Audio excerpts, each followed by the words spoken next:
दोस्तों सूरज को सिगरेट पीने की बहुत बुरी आदत थी। वो हर रात को अपने माँ बाप के सो जाने के बाद छत पे जाया करता था और वहाँ पे सिगरेट पिया करता था। लेकिन एक रात जब वो छत पे सिगरेट पी रहा था तो उसको अपने छत के ऊपर जो बना हुआ कमरा था उसमें से उसको बहुत अजीब अजीब सी आवाज़ें सुनाई दे रही थी। सूरज अपनी सिगरेट को जल्दी जल्दी ख़त्म करता है और उस कमरे के पास जाता है और कमरे के पास देखते हुए उसकी आवाज़ों को महसूस करता है और सुनने की कोशिश करता है। तभी उसको एहसास होता है कि कमरे की खिड़की तो खुली हुई है। वो खिड़की से झांक कर देखता है तो उस कमरे में जो चल रहा था, जो कहानी चल रही थी, उसको देखने के बाद सूरज की आंखें फटी की फटी रह जाती हैं। वो देखते ही उसके पैरों के नीचे से ज़मीन खिसक जाती है। वो हैरान हो जाता है और भाग कर अपने कमरे में आ जाता है नीचे। नीचे कमरे में आने के बाद वो लगातार पंखे की तरफ देखते हुए सोचता रहता है कि जिस चीज़ को पाने की मैं इतनी शिद्दत से कोशिश कर रहा हूँ, उसको तो किसी और ने ही हथिया लिया है। नमस्कार, आदाब, सत श्री अकाल। मैं हूँ समीर अख्तर और आज की जो सच्ची घटना आप लोगों को सुनाने जा रहा हूँ, वो एमपी के इंदौर ज़िले की है। जहाँ पर एक मनीराम सेठ, जिनके पास पैसों की कोई कमी नहीं थी, उनकी धर्मपत्नी नीलम देवी, वो भी एक सरकारी स्कूल में प्रिंसिपल थी। हालांकि अब वो रिटायर हो चुकी हैं। दोनों पति पत्नी अब घर पे ही रहते हैं। उनका 22 साल का बेटा सूरज कॉलेज में पढ़ाई करता है। लेकिन सूरज अपने दोस्तों के साथ घूमते फिरते उसको सिगरेट पीने की बुरी लत लग चुकी थी। वो हर रात को सिगरेट पीने अपने छत पे जाया करता था। एक दिन सुबह के नाश्ते के टाइम उसके मम्मी पापा सूरज को बोलते हैं, बेटा इतना बड़ा घर है, हमारे पास कोई नौकरानी भी नहीं है और घर की साफ सफाई अच्छे से हो नहीं पाती है। तो उसकी माँ, सूरज की माँ, अपने बेटे से बोलती है कि क्यों ना बेटा हम ऊपर का कमरा जो है किराए पर दे दें। अगर तेरी नज़र में कोई किराएदार मिलता है तो उससे कांटेक्ट कर और वो ऊपर का कमरा दिखाकर उसको किराया पे दे दे। कुछ पैसे आ जाएंगे और हमारे घर की साफ सफाई भी होती रहेगी और हम लोग भी थोड़ा बातचीत करने के लिए कोई तीसरा मिल जाएगा। सूरज को ये बात अच्छी लगती है। वो एक गूगल पे एक वेबसाइट बनाकर अपने कमरे का फ़ोटो और उसका कितना रेंट है वो सब डाल देता है।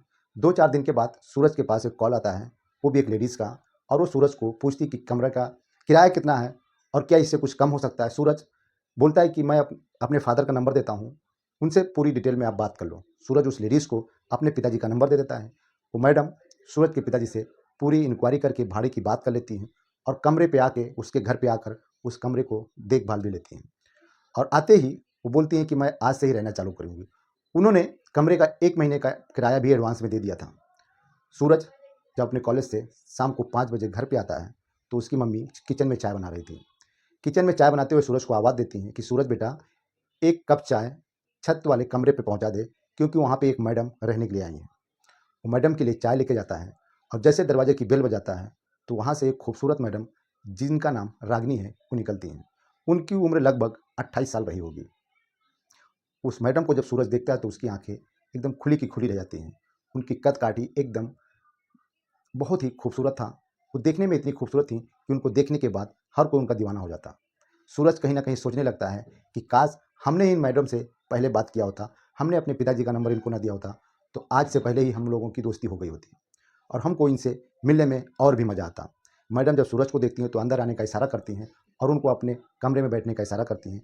वो एक-दूसरे से इधर-उधर की बात करते हैं। वो मैडम सूरज को बोलती हैं कि क्या आप ही से मेरी बात हुई थी? तो सूरज बोलता है, हाँ, मेरे से ही बात हुई थी। हमने ही आप अपने पिताजी का नंबर आपको दिया था। वो एक दोनों से दूसरे से बात करते हैं। सूरज उनको चाय देने के बाद वो मैडम चाय पीती हैं और चाय पीने के बाद वो नीचे आ जाता है और यही सोचने लगता है कि मैडम कितनी खूबसूरत हैं, काश ये मुझे एक बार मिल जाएँ। रात का खाना बनाया जाता है। उनकी मम्मी, सूरज की मम्मी ने उन मैडम का भी खाना बनाया था, क्योंकि आज ही वो शिफ्ट हुई थी तो उनको तकलीफ़ देना नहीं चाहती थी। वो मम्मी, सूरज की मम्मी ने ऊपर वाली मैडम रागिनी का भी खाना बनाया था और जब खाना रेडी हो जाता है तो सूरज को बोलती हैं कि जाकर रागिनी मैडम को आवाज़ दे दो, आज का खाना यहीं पर खाते। चारों लोग जब टेबल पे खाना खाने बैठते हैं तो रागिनी की मम्मी, सूरज की मम्मी रागिनी मैडम को पूछती हैं कि आप कौन हो, कहाँ से आई हो और क्या करती हो? इतना सुनने के बाद सूरज के पिताजी उसकी माँ की तरफ देखने लगते हैं और बोलते हैं, ये क्या सवाल है? बात तो पहले ही हो चुकी है कि वो हमारे यहाँ पे रेंट पे रहने आई हैं। जब रागिनी ये बात सुनती है तो सूरज के पिताजी की तरफ देखते हुए बोलती है, कोई बात नहीं अंकल, आंटी सही पूछ रही हैं, मैं इनको बता देती हूँ। और वो जब बताती हैं कि मेरी माँ-बाप हैं, मैं अपने माँ-बाप की इकलौती बेटी हूँ, मैं यहाँ पे एक प्राइवेट स्कूल में जॉब करती हूँ और यहाँ से उनके माँ-बाप के लिए खर्चे का पैसा भेजती हूँ। ये बातें यहाँ पे होती रहती हैं। सब चारों लोग खाना खाते हैं, मैडम अपने कमरे में चली जाती हैं और ऐसे उस रात का बात खत्म हो जाती है। दूसरी रात आती है, तीसरी रात आती है, लेकिन चौथी रात में जब सूरज छत पर बैठा सिगरेट पी रहा था, तभी उसको उस कमरे से अजीब-अजीब सी आवाज़ें आ रही थी। वो रागिनी मैडम किसी अंकल का नाम ले लेकर उनको मना कर रही थी कि अंकल बस करो। ये बात उसके कानों में सुनाई देती है तो सूरज उस कमरे की तरफ आता है और वहाँ पे जो सुनने की कोशिश करता है, तभी उसको पता चलता है कि वो कमरे की खिड़की खुली हुई है।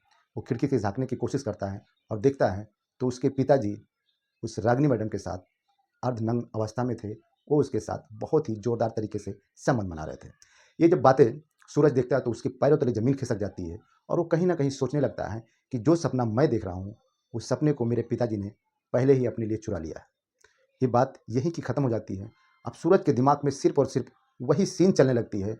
वो रात में सो नहीं पाता है, दिन में उसका पढ़ाई में मन नहीं लगता है।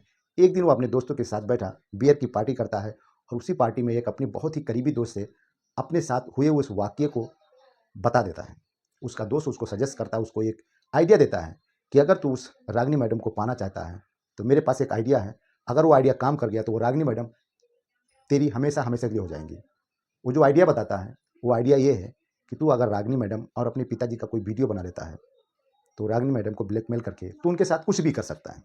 ये आइडिया सूरज को कहीं न कहीं बहुत अच्छा लगता है।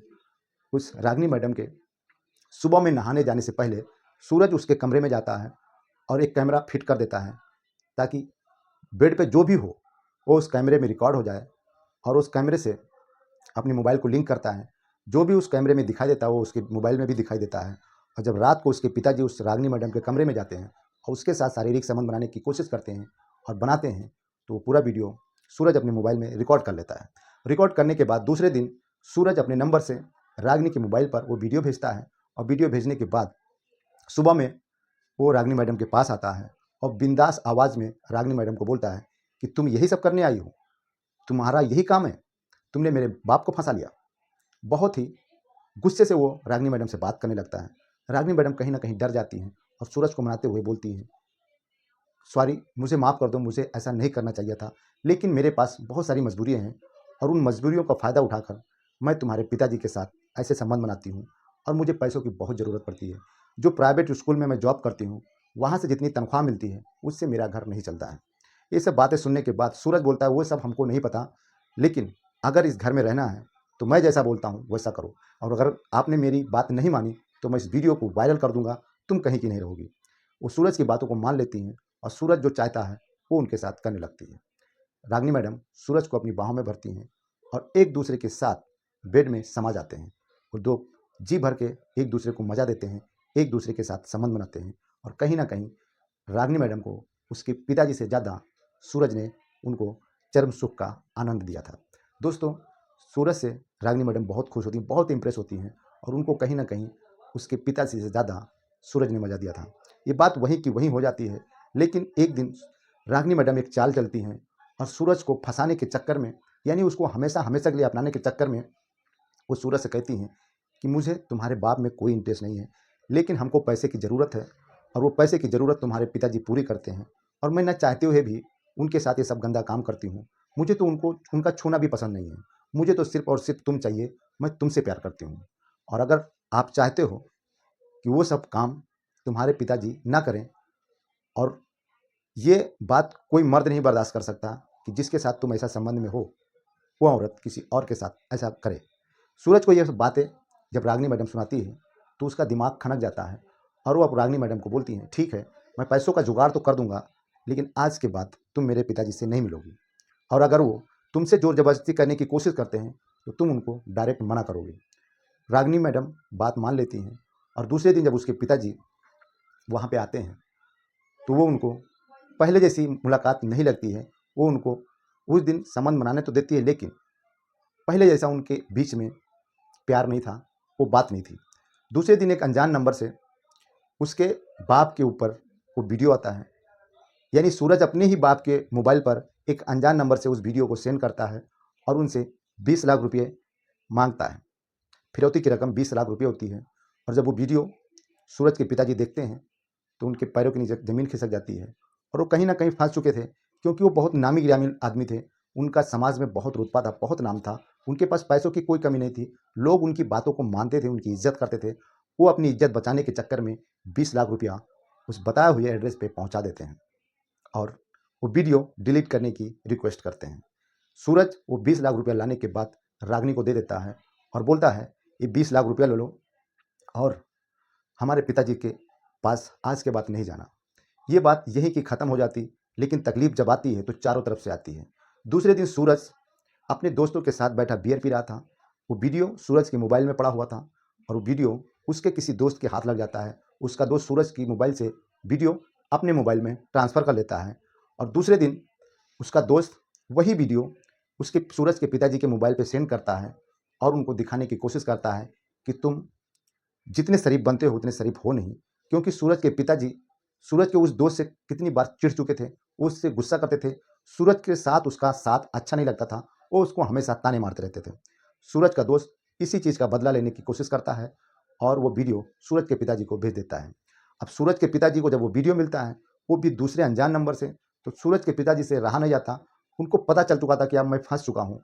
वो सीधा अपने नज़दीकी पुलिस थाने में जाते हैं और वहाँ पे थाने जाने के बाद उस नंबर को पुलिस को देते हैं और पुलिस उस नंबर का तहकीकात करती है। तो सूरज के दोस्त को पकड़ के लेके आया जाता है। सूरज का दोस्त जब थाने में आता है तो उस सारी घटनाक्रम को बता देता है और बोलता है कि मैं ये वीडियो अ, सूरज के मोबाइल से लिया है, क्योंकि सूरज ने ही अपने पिताजी और उस रागिनी मैडम का वीडियो बनाया था और सूरज ने ही अपने पिताजी को ब्लैकमेल किया है। पुलिस सोचकर हैरान हो जाती है कि एक बेटे ने अपने ही बाप का और मैडम का वीडियो बनाया हुआ अपने ही पिताजी को ब्लैकमेल करता है। उस मैडम को थाने में बुलाया जाता है और सूरज के पिताजी कहीं न कहीं बहुत ही रसूखदार और इज़्ज़तदार आदमी थे। वो अपनी मान मर्यादा और अपनी इज़्ज़त को बचाने के लिए पुलिस को भी थोड़ा-सा रिश्वत देते हैं और बोलते हैं कि ये मामला यहीं का यहीं ख़त्म कर दो। सूरज उस मैडम से बात करता है और बात करते हुए बोलता है कि मेरे पापा के पैसे लौटा दो। तो वो रागिनी मैडम वहीं पे बदल जाती है, पलट जाती है, बोलती है कि वो पैसे हमको किसने दिए? मैं किसी पैसे को नहीं जानती हूँ। सूरज के पिताजी और सूरज दोनों ठग चुके थे। उनको उस रागिनी मैडम ने बहुत ही बुरी तरीके से फँसा रखा था और इनके 20 लाख रुपए लेकर वो मैडम अब भागने की फिराक में थी। सूरज के पिताजी समझ चुके थे कि मेरा बेटा और मैं दोनों इस केस में फँस चुके हैं। अगर अपनी इज़्ज़त बचानी है तो उस 20 लाख रुपए को छोड़ना पड़ेगा और इस रागिनी मैडम से पीछा छुड़ाना पड़ेगा। वो पुलिस को समझाते हुए बोलते हैं कि मेरा 20 लाख रुपया गया तो गया, लेकिन मुझे इसके बाद ऐसा कोई क्लेम नहीं आना चाहिए और इस रागिनी मैडम को हमारे शहर से दूर भगा दो। पुलिस उस सूरज के पिताजी की बात को मानती है और उसका सपोर्ट करते हुए उस रागिनी मैडम को समझा बुझाकर उसको उस शहर से भाग जाने की बात कहती है और इधर सूरज और सूरज के पिताजी को भी समझाकर उनको हिदायत देकर बोलती है कि भविष्य में ऐसी घटना अगर हुई तो सबसे पहले मैं आप लोगों को पकड़ूंगा, क्योंकि आप लोग सबसे पहले अपराधी हो और एक लाचार औरत का फ़ायदा उठाकर तुमने उसकी इज्जत को तार-तार किया और जब उसने पैसे मांगे तो तुम्हारे ही बेटे ने तुमको ही ब्लैकमेल करके तुमसे 20 लाख ऐंठ लिए। उस औरत का इसमें कोई कसूर नहीं है। कहीं न कहीं सूरज के पिताजी पुलिस वाले से माफ़ी माँगते हैं और उनसे हाथ जोड़ते हुए बोलते हैं कि भविष्य में ऐसी गलती नहीं होगी। तो दोस्तों, कहानी सुनाने का उद्देश्य किसी को परेशान करना नहीं है, किसी को तकलीफ़ देना नहीं है। इस कहानी से सिर्फ़ और सिर्फ़ आप लोगों को जागरूक करना है, आप लोगों को सचेत करना है। तो मिलता हूँ एक नई स्टोरी के साथ, तब तक के लिए जय हिंद।